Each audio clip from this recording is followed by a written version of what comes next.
Louisiana All-American Sports Show. Louisiana All-American Sports Show. Louisiana All-American Sports Show. Louisiana All-American Sports Show. Louisiana All-American Sports Show. Louisiana All-American Sports Show. Louisiana. If it's sports you want to talk about, then listen to the hottest show that's coming out the South. It's Eric Hatfield and Coach Perry Daniels, man. They're going to sit you down and tell you all about the game and make it plain. 96.9 FM, that's the station to hear the best sports talk show in the nation. Without hesitation, you should get with this and get your popcorn ready, boy, you better not miss Louisiana All-American Sports Show. Louisiana All-American Sports Show. Louisiana All-American Sports Show. Louisiana. It's Joker P.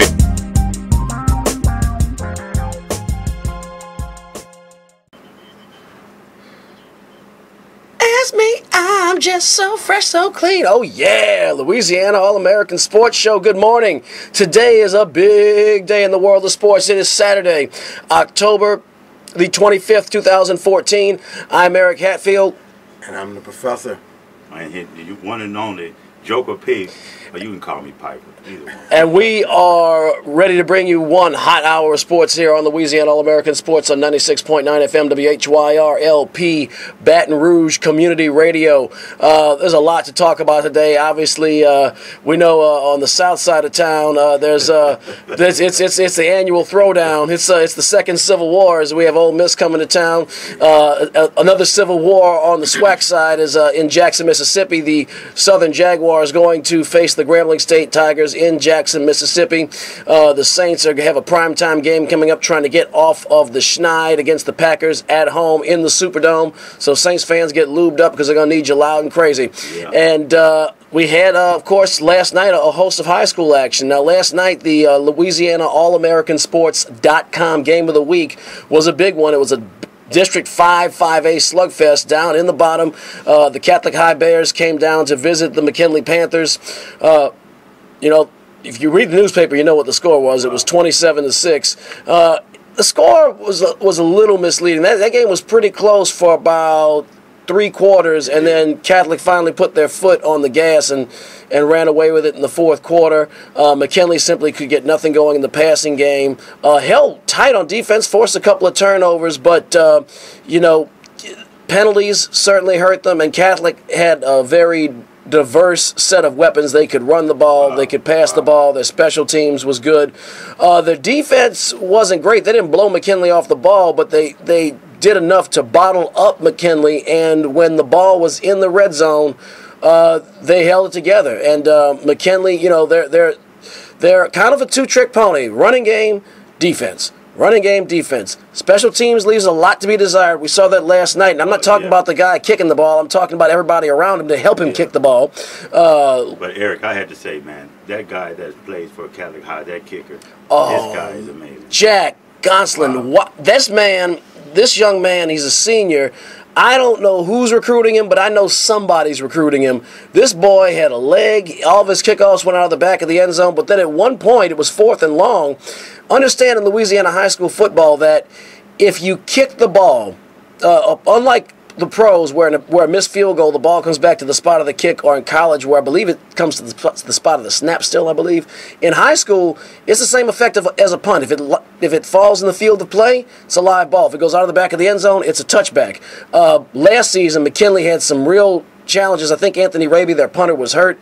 They had Aiden Lopez coming out attempting 90-yard field goals to have the effect of a punt just to get the ball down the field.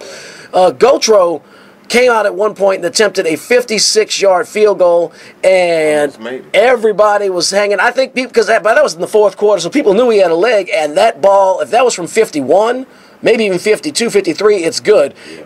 Understand, folks, if you don't watch a lot of high school football, the extra point is exciting in high school football, okay? This guy nearly boomed one. I was impressed, Joker. That did stand out to me. There was also another young man, Clyde Edwards Hilaire. Clyde Edwards-Hilaire. Yeah. Number 22. Darius Geis, whose name you probably heard over and over again. He didn't play much. He came into the first quarter, got a couple of carries, got his quick touchdown and set. We know he's been nursing some kind of an injury, so perhaps Coach Dale Weiner didn't want to play him much. But his backup, who was a sophomore, looked real good. He was juking and cutting and slicing and running people over and hitting the circle button on PlayStation. I was really impressed with him, Joker. Yeah, I was very impressed with him. And just like you said, he's not the first string running back that they have. He's not a committed, but this guy here had power, he had speed, and I mean, he just wore McKinley down as the game went on. He took a lot of big hits, but it didn't deter him. He had a lot of determination, and he has a smell for the end zone too.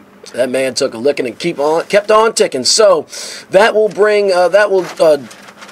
drop McKinley to 1-2 in District 5-5A play.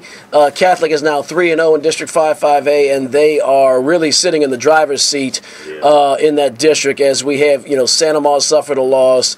I believe East Ascension, have they dropped one yet? Can't recall, but I think Dutchtown's dropped one. I know Woodlawn has, so Catholic is sitting pretty right now.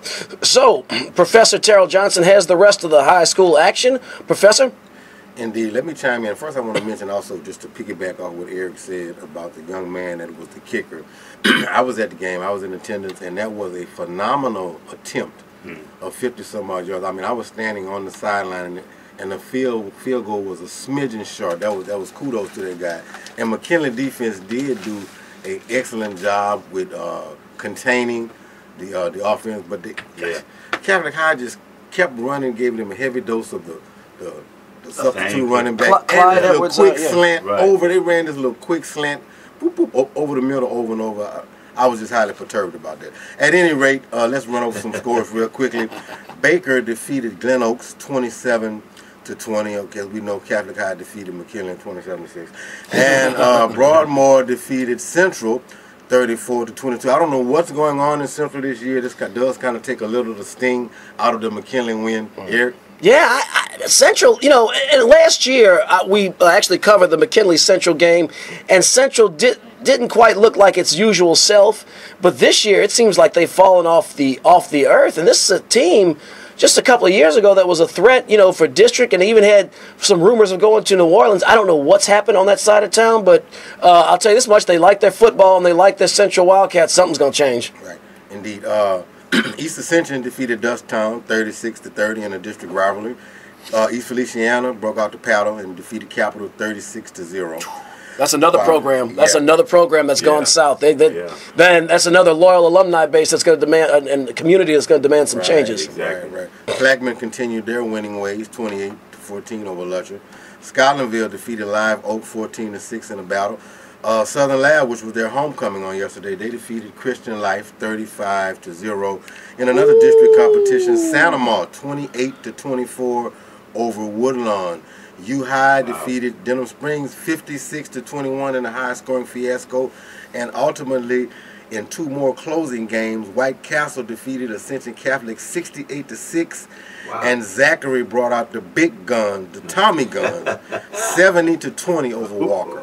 Well, Zachary's there's a kid at Zachary named Lindsey Scott. I think he's a quarterback, and I think he plays all kind of positions. That kid is a stud, and 70-20. I think that tells you a lot of what you need to know without even seeing the stat sheet. Indeed. Oh man! So a lot of high school action last night. If you want to talk about any kind of football, high school, college, or pro, give us a call. Area code 225-343-9927. 225-343-9927 here on Louisiana All-American Sports on 96.9 FM, WHYR-LP, Baton Rouge Community Radio. So on the high school front, things are starting to develop. We'll see where the haves and the have-nots and the contenders and the pretenders are. On the college scene, we got some big action going on today, some real big stuff. But the state of Mississippi is just really it's dominating college football. It's dominating Louisiana All-American sports. Before we talk about the big whopper, we have Southern University going on to play Jackson State. Big rivalry game. Perry mentioned last week that you can kind of throw the records out of the window with those two teams. Also, quick note, we want to make a correction. Perry had mentioned Coach Rick Comagee of the Jackson State Tigers. Well, actually, we didn't realize this at the time, but he retired after the SWAC championship game last season. That was brought to you, by the way, by Louisiana AllAmericanSports.com. You could probably find that on YouTube or at the website. But anyway, we brought you Coach. We didn't realize it at the time, but we brought you Coach Kamaji's swan song, his walk off into the sunset. The coach there now is Harold Jackson. That's Harold Jackson, and Coach Jackson's going to try to get his team prepared to play the Jaguars who are coming to town. Folks, I got to tell you, I think Southern is primed for a big road rivalry win. What do you think, Professor?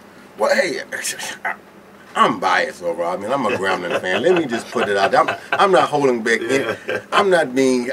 I'm messing today, people. But at any rate, I mean, I'm sitting in here with this sardonic look on my face as Eric made that statement. I have on a Grambling sweatshirt. Let's just put yes, all he that. does. Yes, he does. At any rate, but really though, I think Southern is primed. I concur with Eric. I think that Southern is primed to perhaps go down there and defeat a somewhat lackluster Jackson State team.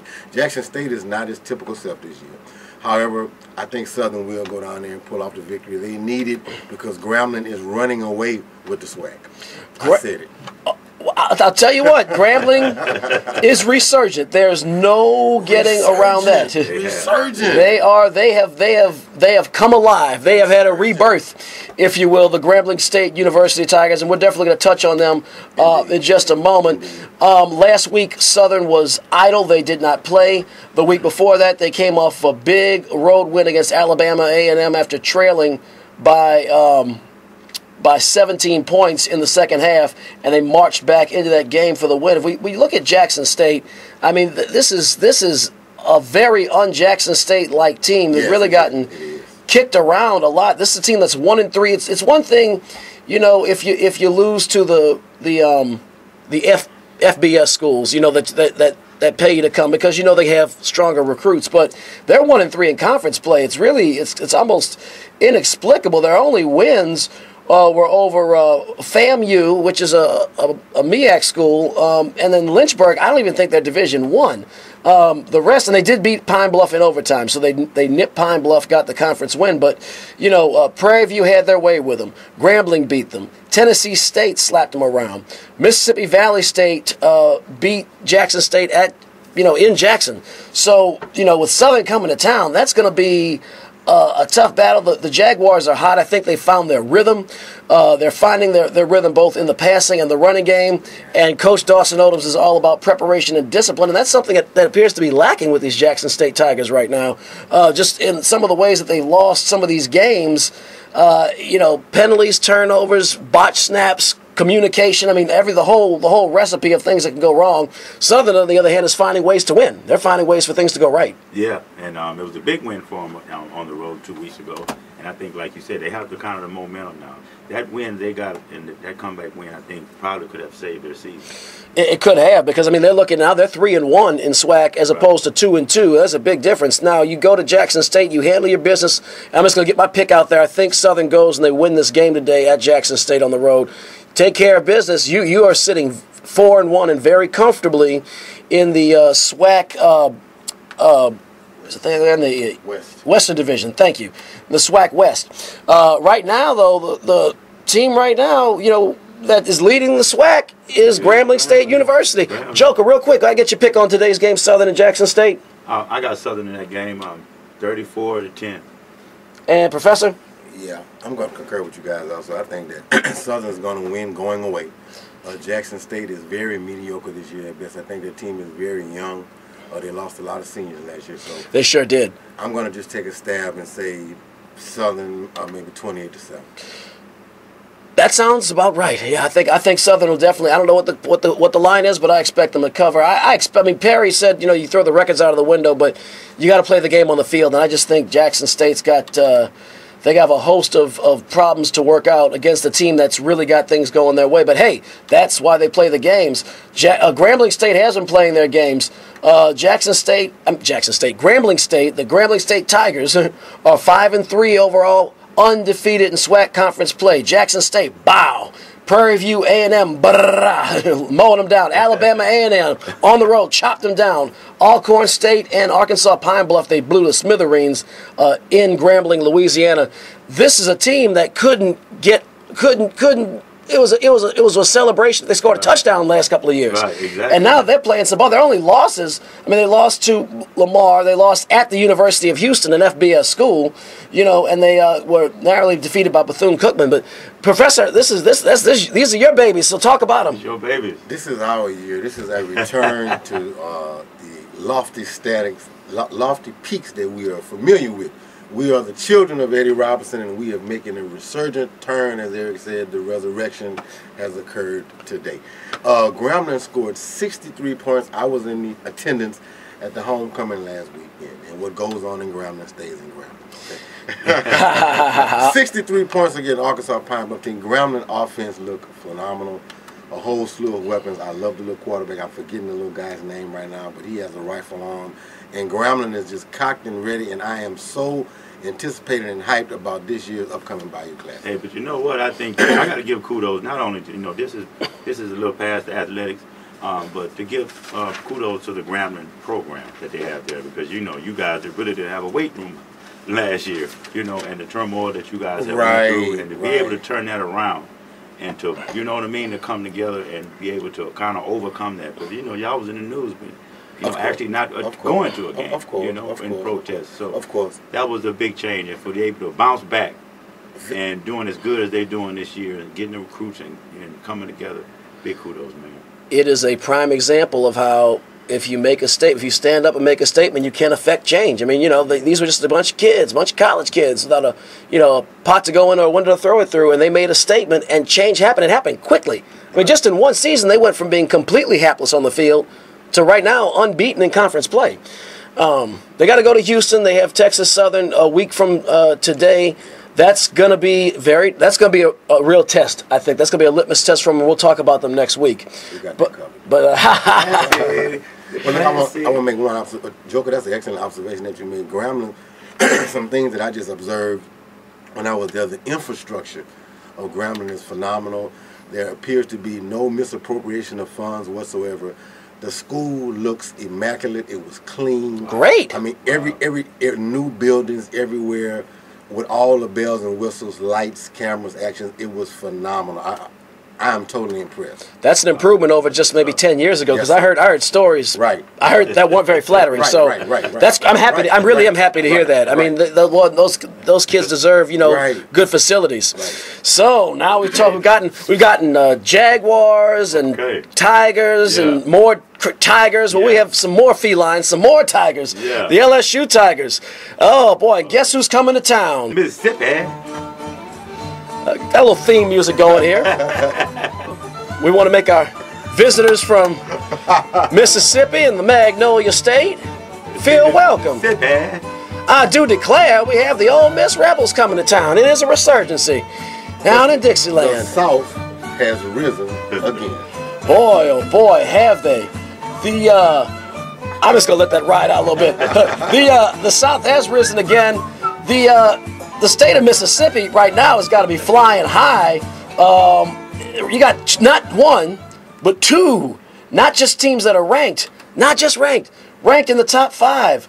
Mississippi State, #1 team in the country, 43 first-place votes in the AP poll last week. Ole Miss, 43.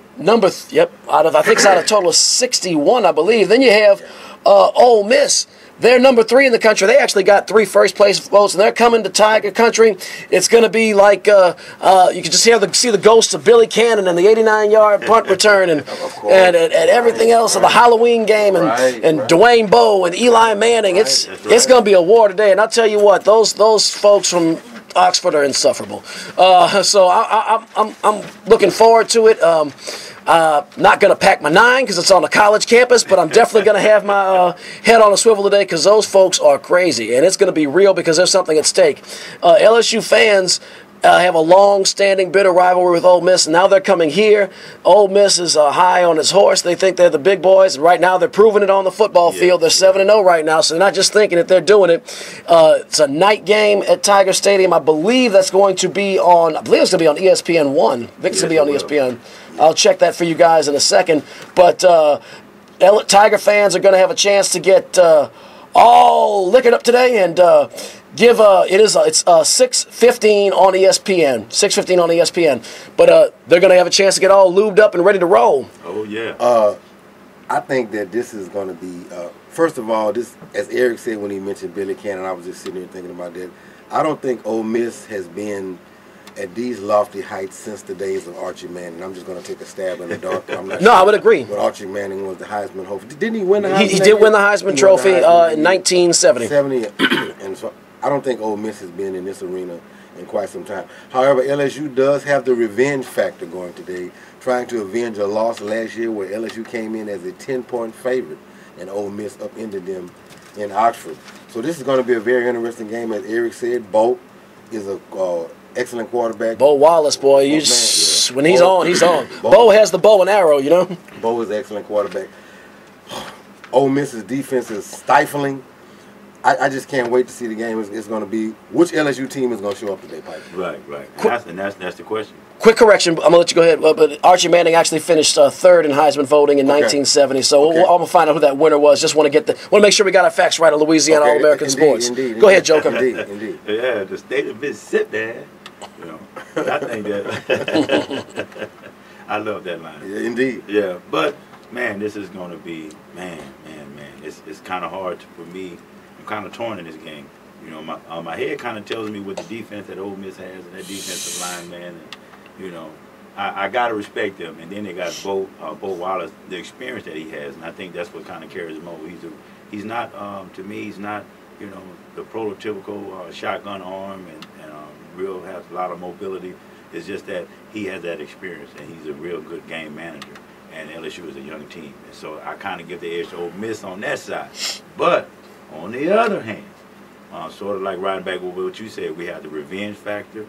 You know, LSU looked at really good against Kentucky last week, and it looked like they're starting to come together a little bit. They kind of got the way that they want to play. I think Cam Cameron has kind of figured out which way he wants to play.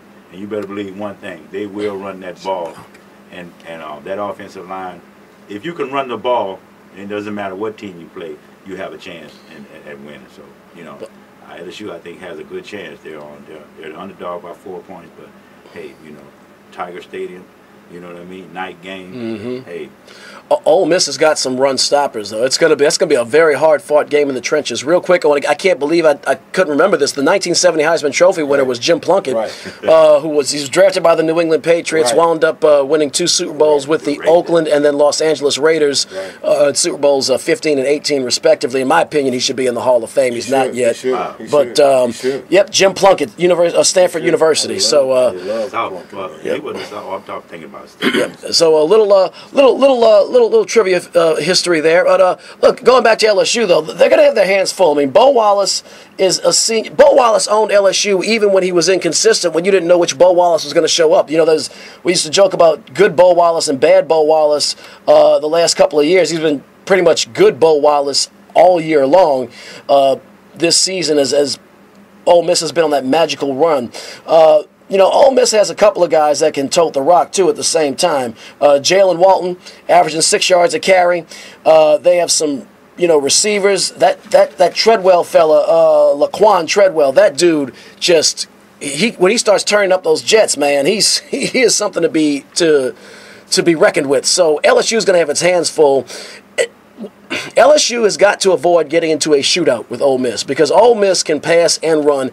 LSU is not a passing team. They're not a volume passing team. I think the key for the Tigers, they have got to control the clock. They've got to keep Leonard Fournette going. They've got to keep Terrence McGee pounding the ball. They have got to have Mississippi with as few possessions as possible. Exactly, and I concur. And I double back to say that, you know, LSU has the talent. To me, LSU has the talent. LSU is actually preseason ranked. Correct. Yeah, they were 8. Right. I think they were 8. Yeah, or maybe it was 4 or something like that. Yeah. You know, but it was over Mississippi State and I think Ole Miss. Yes. So they do have the players, you know, and I think that this is such a big game. They let Mississippi State come in and beat us. You know what I mean? And, I agree. Down there at Tiger Stadium. So here comes another Mississippi team, and I think that these guys, if they can run that football, which, like you said, it's going to come down to which one is going to wear down first. If the offensive line can push these guys back, but this is going to be the ultimate test right here. This is the game. This is run against, run defense. I was sitting here listening to my companion, Joker, talking. He said that he was torn, and I was shaking my head. I was like, really? Bo knows football. Knows LSU. Okay. And as Eric said, Wallace has owned LSU the last couple of years. And as Eric was speaking, I was sitting here looking at the stats. And Ole Miss is they have 6 seniors on defense and a whole slew of juniors and sophomores. So this is a resurgent program, and they're preparing themselves for a couple of years of success. I love Ole Miss's defense, and in particular the linebacker Brian Bennett, number 95. Nose tackle. This guy is a man. He's strong. He has a physical physique. That's the NFL prototype. So kind of be looking out for him, number 5, the nose tackle. The whole key. Look, LSU fans, if you hear this sound tonight, if you hear this sound tonight a lot, you'll have something to be excited about.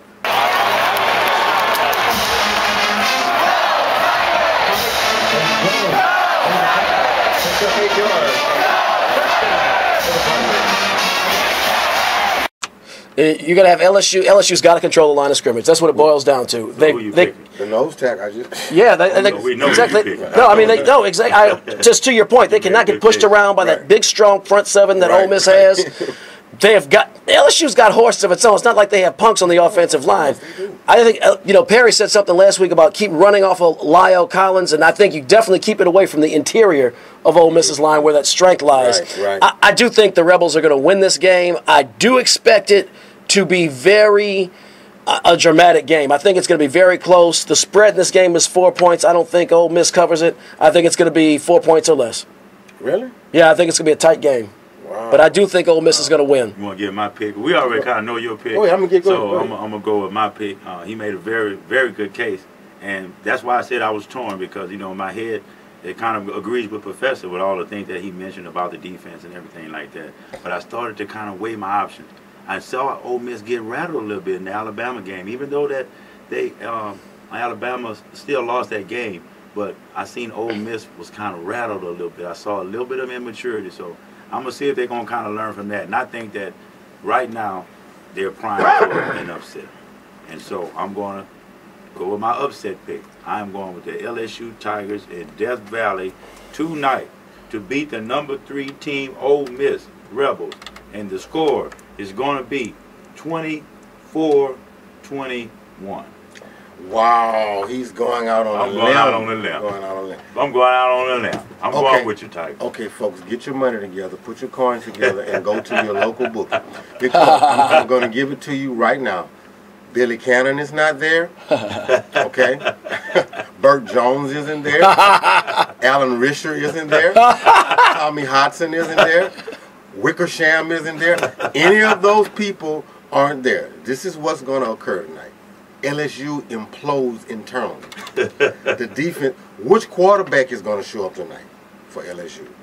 What are they going to do? I'm going out on a limb, and I'm going to tell you, I'm going to give it to you raw. Ole Miss 34-14. LSU implodes today. They self-destruct. Wow.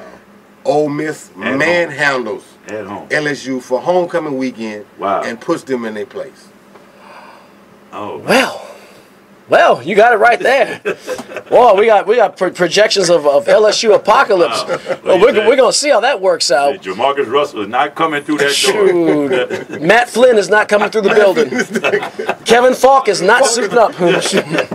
Oh, man. So we're going to take... Yeah, Eric Martin. Well, we're going to take a little bit of a break and come back on the other side. So we're going to see. That was a bold prediction, and we'll see next week whether or not Professor can say I told you so. But in the meanwhile, you get to hear where you can tell us I told you so. By the way, 225-343-9927, area code 225-343-9927 if you'd like to get in on the conversation.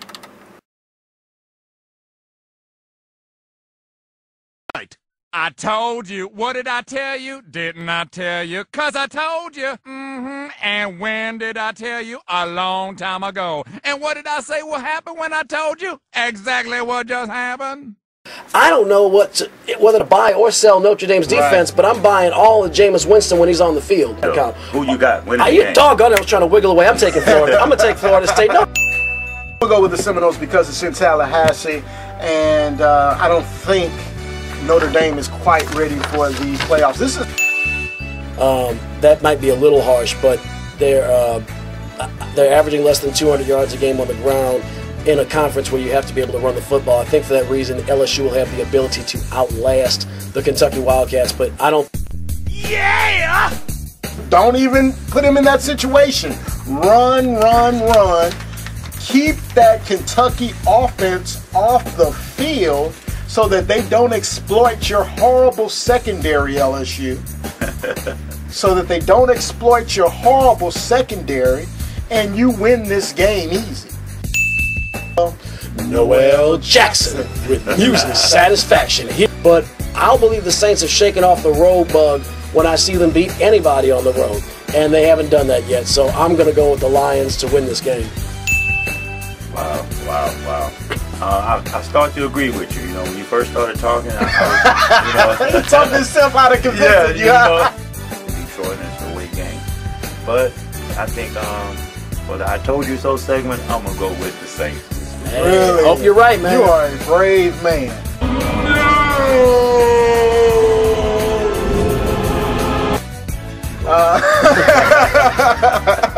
I'm going to stick with Detroit on this, man. I don't think the Saints defense can stop anybody. For that reason, I do ever so It's Vesco Field, but everyone there is a mile high. That's right. Yes, indeed. Colorado, baby. But I like Peyton Manning and the Broncos in this one, although Mile high, you know, so I'm going to go with an upset pick of the 49ers.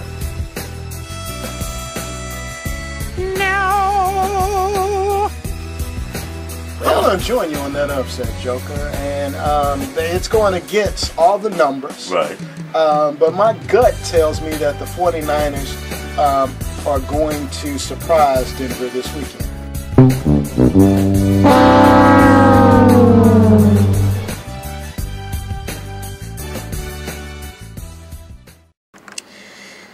yes, Perry's prediction of the 49ers went against all the numbers, like the score, and also the number 509, as in Peyton Manning getting the record-setting touchdown pass. And actually, looks like Peyton picked up right where he left off on Thursday night, as they just completely shredded the San Diego Chargers. Denver is a well-oiled machine. And just quickly before Eric gets into his spiel, looking at some numbers last night, Denver is picked at a 4-1 odds to win it all. And not surprisingly, my Green Bay Packers are 6-1 odds to win it all, and the 49ers are 7-1 odds to win it all. So it's very interesting. And surprisingly, they have Seattle fourth in that. Oh, I'm not surprised. I mean, look, three. There's only 6 games in. It doesn't. I mean, the Giants were 9-7 and ran through the playoffs and won the Super Bowl. And I think this Seattle team is a lot better than that team. They're just going through a little patch right now. Right. When you're the defending champ, you have a target on your back, and people are taking aim. Of course. But real quick, just want to round out just the college schedule. There are no really other compelling matchups today. The only game between 2 ranked teams besides LSU and Ole Miss is USC traveling to play Utah.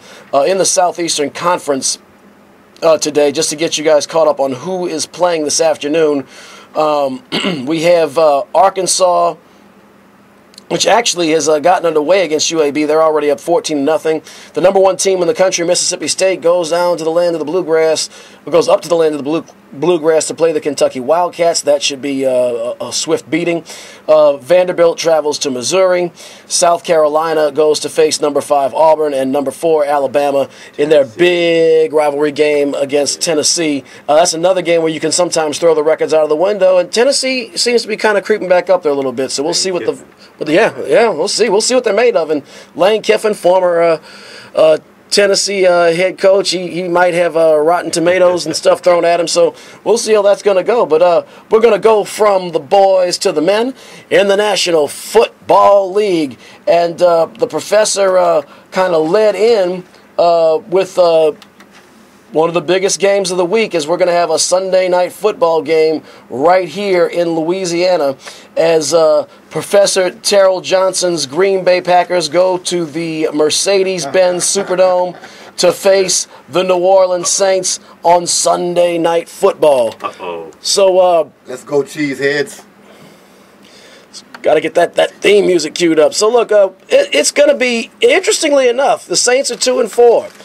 The Packers, Professor, what's the Packers' record at the moment? We lost two. So the Packers have 2 losses. I believe they're 4-2. I think have they had their bye week yet? Yeah. Okay, so they're 4-2. Saints 2-4. Aaron Rodgers looked fantastic last week.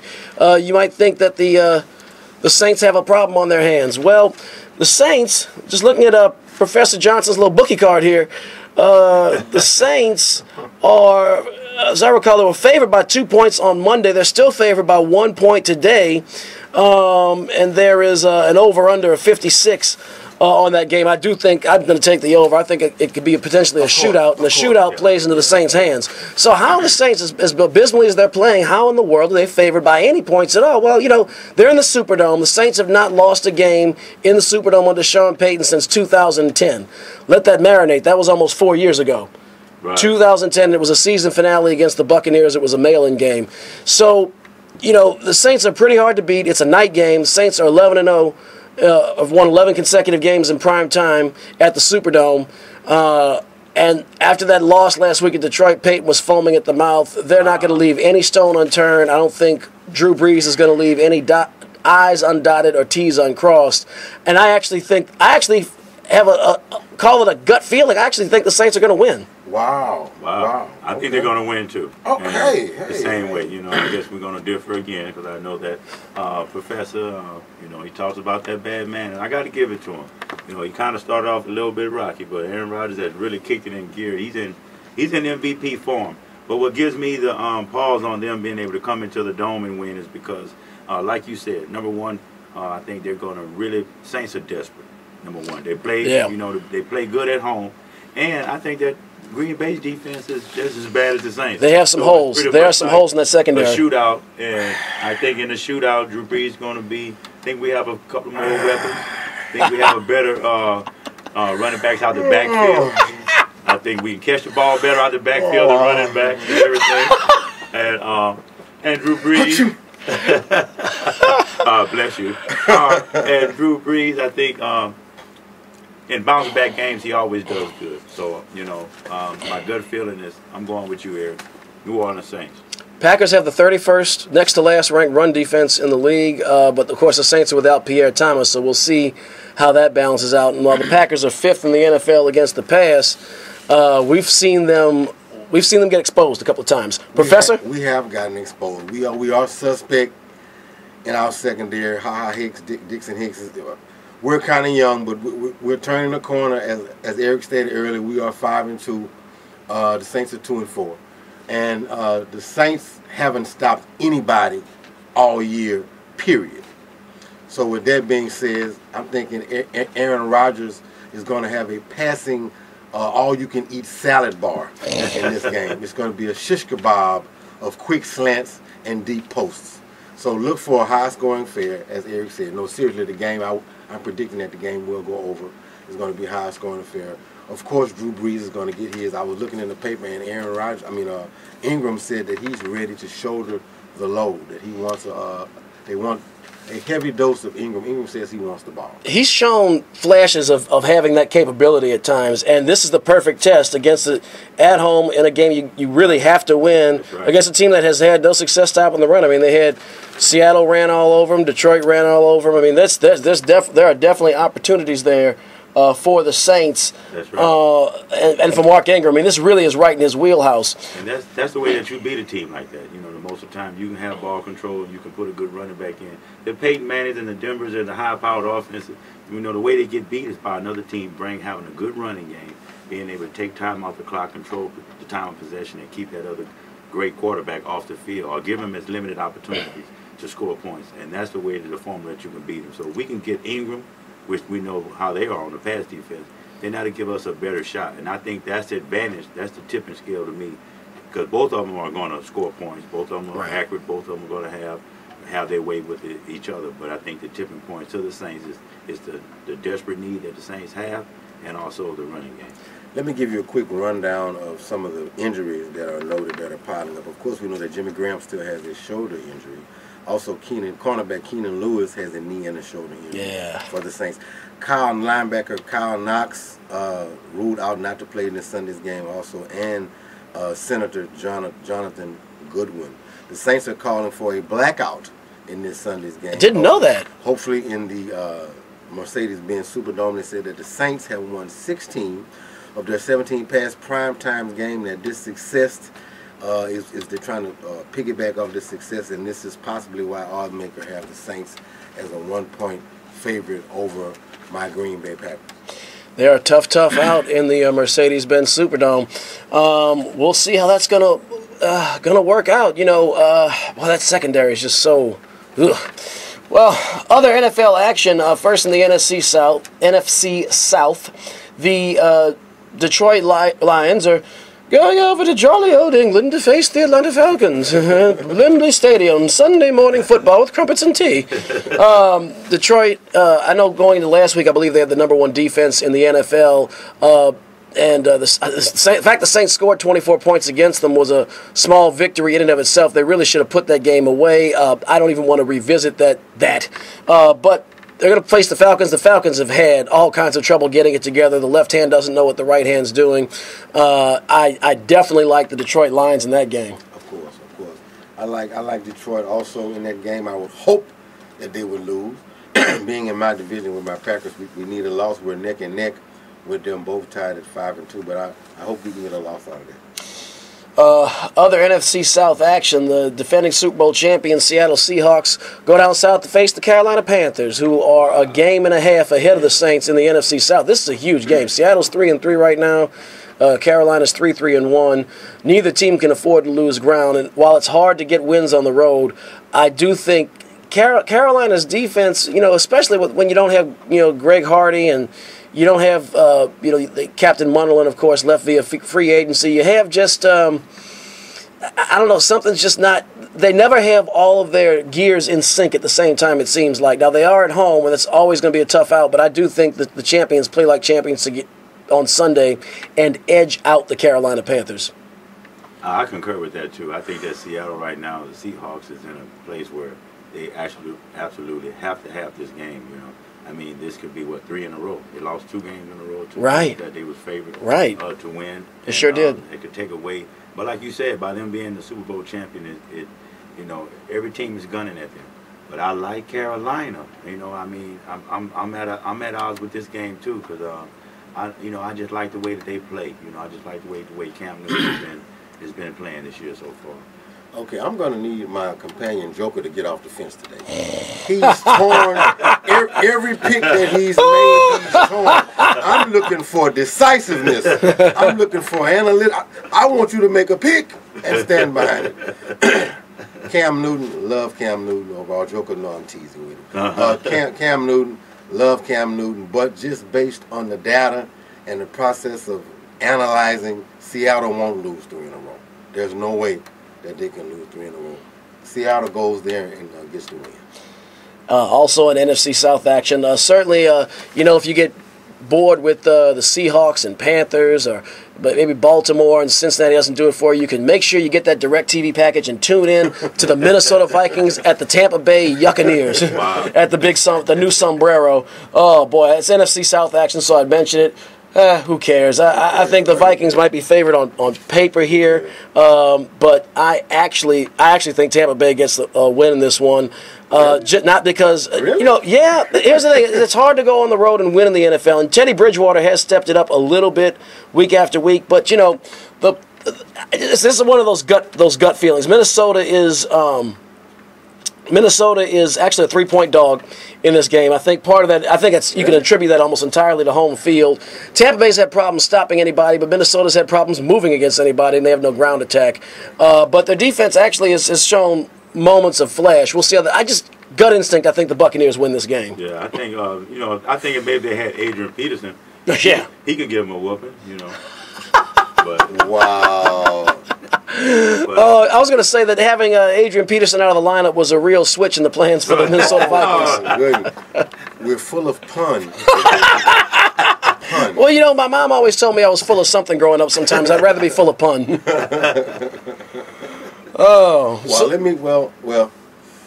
Wow, this as you said, this is a toss-up. This is a pick'em, as they say in the bookie realm. This is a pick'em. Evenly matched teams. Both of them are not doing too hot so far this year. I'm just going to go with the home team just for stats' sake. Would that be Tampa Bay? Yeah, that's the Bucks. Yeah, that was a real snoozer. Right. But now we do have a big game now. The AFC North rivalry, a real prize fight, is the Baltimore Ravens, who I got to give them their props. The Ravens, you didn't know if they were coming or going early in the season, but they're 5-2. They're in first place in the AFC North. They're excuse me, game and a half ahead of the Cincinnati Bengals. And this is going to be a big game because if the Ravens somehow do go into Paul Brown Stadium and get this win on the road, they are going to be sitting very comfortably in a driver's seat with lumbar back support and heated seats. Paul Brown's, the Bengals, their strong suit has been their defense, but the defense hasn't shown up this year. They've gotten torched a few times. The Ravens, on the other hand, you thought with the Ray Rice situation that their running game, which is kind of what their offense is centered around, that they would be, kind of scrambling to figure out how to fill that gap. They've been susceptible through the air before, but other than that, the defense is what it is. The front seven, T-Sizzle and all those guys, they are as good as advertised, as good as they always were. Joe Flacco is Joe Flacco. He makes the plays he needs to make.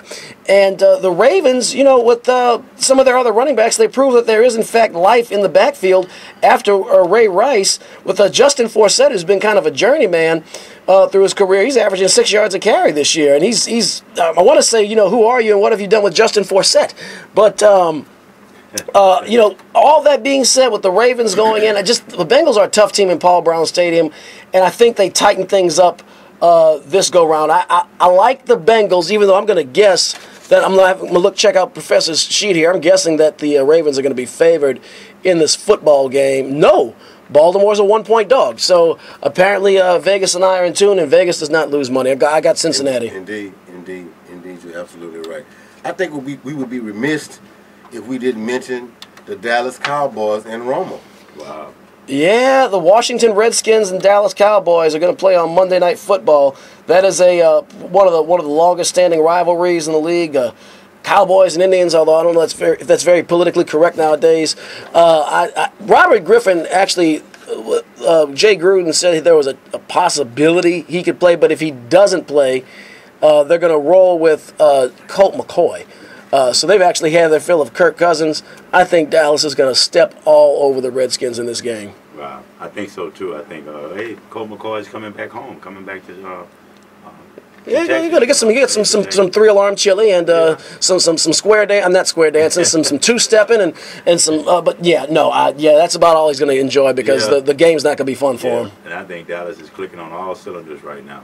I mean, they always did have the talent. They always had star players, but they needed someone to be able to galvanize the whole team and for them to all get on one page. And I see the defense now is stepping up. Oh, they are. Oh man, you're right, Joker. They stepping up and they got a game plan now. They're back like they was the '90s Cowboys. They passing off the run now instead of running off the pass, and it's making Romo look better. It's making all of them look better. Sure is.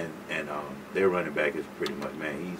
He's proven to me that I didn't. He's almost like a diamond in the rough. Like he seemed to me like he's came out of nowhere. He kind of had a name, but now he's just like showing that he's an elite running back. DeMarco Murray just wasn't getting the volume. He was. I always said this about the Cowboys as much as they struggled the last couple of years that they have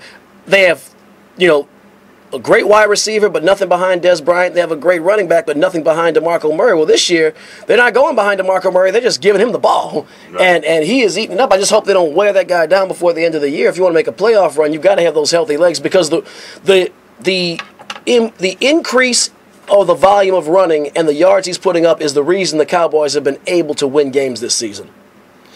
So that, I guess, is going to round up our coverage and talk of the National Football League. Of course, it is the fall, and the Fall Classic is in full effect, and we have a very interesting World Series going on. The Kansas City Royals, back in the World Series for the first time since 1985. It's like they've gone back to the future. And ironically, the focal year of the Back to the Future trilogy was 1985. But going against the San Francisco Giants, I didn't actually expect them to be winning after 3 games, and that's just what happened. We had the Kansas City Royals. Madison Bumgarner in Game 1 was lights out. Mike Tyson punch out. They punched the Kansas City Royals lights out in Game 1, and I'm thinking to myself, well, it's about to strike midnight on Cinderella. But lo and behold, the Royals, they keep finding ways. They keep getting hits and stealing bases, and they were last in the majors in home runs, but start getting timely home runs, and they wound up in that 6th inning just wiping San Fran off the map in Game 2, and then in Game 3. Game 3 really looked the most Kansas City-like, with those close games, playing small ball, and then they get to the 7th inning, it's on with that bullpen, and Greg Holland in the 9th is lights out. So Kansas City Royals are up 2-1. San Francisco cannot win the World Series at home. They would have to win in Kauffman Park, Kauffman Field, I believe it's at the K. So I'm just kind of, I don't know, guys. I'm just sentimentally favored for Kansas City. I mean, I'm not too much of a baseball fan, but I do observe it when it's World Series time and playoff time as well. And just based on the fact that 85 is a year that I'm sensitive towards, Back to the Future, I'm feeling the whole vibe. I'm just in my emotions right now. I'm going with Kansas City. I wasn't necessarily asking for a pick, but I'll tell you what. I think. Right. Well, I'll tell you what. I tweeted. I tweeted this last night. I said if Kansas City holds on, because when we left the game of the week, the McKinley game was about the 7th or 8th inning. I said unless Greg Holland blows this save, I think Kansas City really has a chance to win it. I did not think that was the case going in. I really thought they were going to hit a wall. San Francisco, even-numbered darlings. They won the World Series in 2010. They won it in 2012. They won the pennant this year in 2014. And after Game 1, I'm like, okay, here we go. But Joker, I know you've kept up with it a little bit. Go ahead. I kept up with it a little bit, man. And when we talked about the first time before the Giants have all the experience in the world, and like you said, they're past champions, and they came out and gave a death blow. Game 1, I think it was 7-2. Game 1. Yes. Bumgarner came out and shut those guys down. So that was the way that you wanted to come at it as an experienced team. But the resiliency of Kansas City, but to get hit in the mouth like that by a 2 or 3-time champion, and this is your first time in the World Series since '85, and to be able to come back and still have the confidence. And I give all the credit to the manager, because the way they play the game, it's like a manager, it's like a strategy, the way they do it. And once they get past the 5th or 6th inning with those closers that they got, they shorten the game. So it's almost like it's a 6-inning game. Right. If you don't get your runs within the first 5 or 6 innings, and then you get these closers and they have a lead, 80 or 90% of the time. This guy Holland has, I think, 8 saves already. In the postseason. In the postseason. He's tied for the record, so it's just like... Some teams don't get to play 8 games in the postseason. Right. He has 8 saves, so it's just like, kudos to these guys, the way that they played, and by them being a doormat for so long, and now to be able to get the joy and excite the city, and to be able to have confidence. And there's a lot of people that arrive with them because they are the underdog, and the way that they play, and it's just very, very impressive. And now I think they have the advantage. They have the momentum back on their side. They was able to win 2 in a row, 2 close games. And that's just, I think, just going to galvanize them even more. This Kansas City Royals team has been fun to watch, and you are right. It is like a chess match, and Ned Yost is winning. He is winning a chess match against a very good chess player in Bruce Bochy. But we can't not go without getting, we talk a lot of fun in games, and it's great. Sports is fun, and we could be guys and talk, but we still got to get a little knowledge in, and it's now time for Professor Terrell Johnson's history class.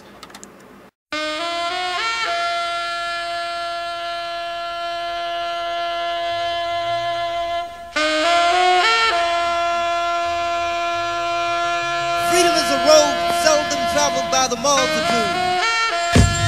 Public enemy number 1. Show what you got. Show what you got. Show what you got. Public enemy number 1. Class is in session. Peace and blessings to my universal family. I'm going to exercise brevity today for time purposes. I wanted to share something with you brief, just a little snippet for time purposes, since we're not going to be able to get into my normal deal. I wanted to share some information with you today about President George Washington, the first president of the United States of America. Not a lot of information is known about his personal life. We know that he was married to Martha Washington, but George Washington, for all intents and purposes, was considered the richest president ever. George Washington assets accumulated up to what would be known in today's standards of about $500 million. George Washington had several properties within the Virginia area, and when he married Martha, she had already had 2 children from a previous marriage, but they didn't have children together. So Martha was well-to-do already. Something that may not be known, George Washington owned, and I saw the scholarship on it, George Washington owned over 800 slaves. With that being said, George Washington was a planter of indigo and tobacco. Indigo is a dye that they use, but a lot of planters didn't continually use this dye because of its fumes. It would kill the slave and shorten their life expectancy. Actually, the life expectancy of a slave was about 7 to 10 years. So when you hear this phrase, they worked me to death, literally, this is what was transpiring. So I know a lot of people don't know about the private lives of these presidents, and George Washington is known for the folklore or the legendary, I cannot tell a lie, I did cut down the cherry tree. This is something that we've all been taught in elementary school and so on and so forth. So this is just a little snippet of information that I wanted to drop about your first president of the United States. And lastly, just wanted to give a little brief commentary about just what's going on in the state of affairs in America today. I know a lot of us are aware of the shooting of the young man in South Carolina. We really can't get into that in detail. I think that is a travesty.